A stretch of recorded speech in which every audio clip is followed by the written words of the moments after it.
தம் கிருபை பெரிதல்லோ என் ஜீவனிலும் அதே இம்மட்டும் காத்ததுவே இன்னும் தேவை கிருபை தாருமே இன்னும் தேவை கிருபை தாருமே. தேவனுக்கே மகிமை உண்டாவதாக. சேனைகளின் கர்த்தர் ஊழியத்தின் மூலம் 22/8/2026 இன்று நாம் அறியவிருக்கும் கிருபையின் வார்த்தைகள். எண்ணாகமம் 23ஆம் அதிகாரம் 19ஆம் வசனம். பொய் சொல்ல தேவன் ஒரு மனிதன் அல்ல, மனமாற அவர் ஒரு மாந்தனும் அல்ல. அவர் சொல்லியும் செய்யாதிருப்பாரோ? அவர் வசனித்தும் நிறைவேற்றாமல் இருப்பாரா? கத்தோலிக்க வேதாகமம் இவ்வாறு கூறுகின்றது. பொய் சொல்வதற்கு கடவுள் மனிதன் அல்ல, மனதை மாற்றிக்கொள்ள ஒரு மனித பிறவியும் அல்ல.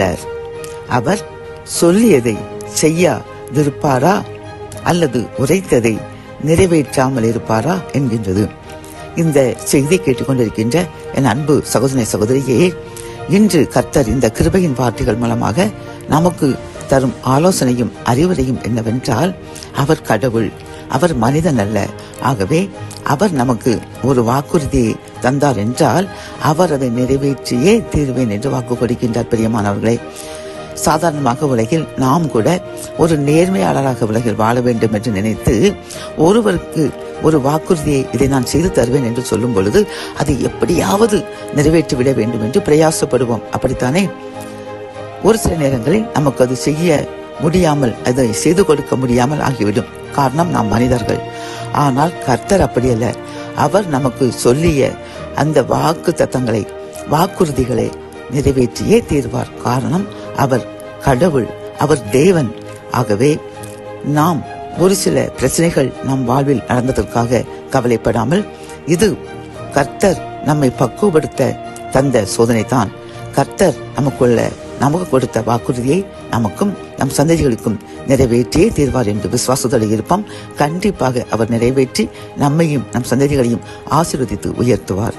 ஜெபம். என் அன்பு தகப்பனே, இன்று இந்த கிருபையின் வார்த்தைகள் மூலமாக, அப்பா, நீர் ஒரு மனிதன் அல்ல, நீர் பொய் சொல்ல மாட்டீர். நிச்சயமாக எங்களுக்கு கொடுத்த வாக்குறுதிகளை நிறைவேற்றியே தீர்வேன் என்று கூறின கிருபையின் வார்த்தைக்காக நன்றியப்பா. நாங்கள் பிரச்சனை கண்டு கலங்க மாட்டோம். உமது வாக்குத்தத்தை நம்பி இருப்போம்.